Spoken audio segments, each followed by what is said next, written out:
அடித்தட்டு மக்களுக்காக பாடுபட வேண்டும் என்ற நோக்கத்துடன் தோன்றிய கட்சிதான் திமுக என்று முதலமைச்சர் மு.க.ஸ்டாலின் தெரிவித்துள்ளார். சென்னை அண்ணா அறிவாலயத்தில் நடைபெற்ற நிகழ்ச்சியில் நாம் தமிழர் கட்சியில் இருந்து விலகிய முக்கிய நிர்வாகிகள் 8 பேர் உள்பட 3000 பேர் திமுகவில் இணைந்தனர். திமுக தலைவரும் முதலமைச்சருமான மு.க.ஸ்டாலின் அவர்களுக்கு கட்சி துண்டு அணிவித்து வரவேற்றார்.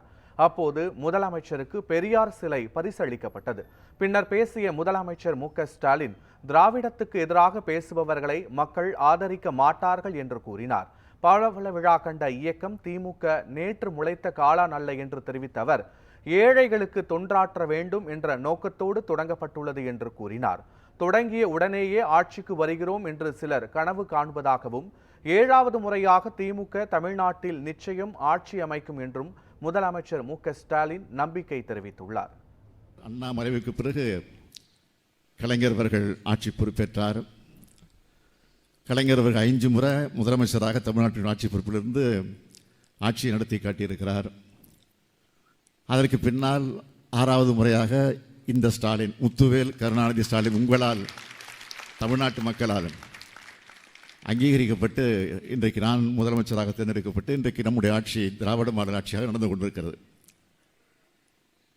திராவிட மாடல் ஆட்சி என்றால் என்ன என்று கேட்பதற்கு ஒரே ஒரு இங்கே கூடியிருக்கிற நீங்கள் தான் இது அடையாளம். நான் கூட பல நேரங்கள் சொல்வது உண்டு. கவர்னர் பாலநந்தராக இருக்கக்கூடிய கவர்னர் அவர்கள் தேவையில்லாத வேலையெல்லாம் செய்கிறாரு, நம்ம எதிர்த்து பேசிக்கிட்டே இருக்காரு,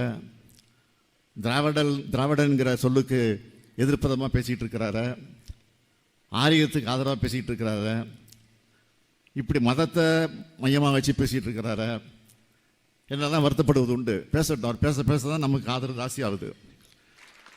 நான் பிரதமரிடத்திலும் அமித்ஷாவிடத்திலும் இங்கிருந்து ஒரு வேண்டுகோள் வைக்கிறேன். தயவு செஞ்சு கவர்னரை மாற்றாதீங்க, அவரே இருக்கட்டும்.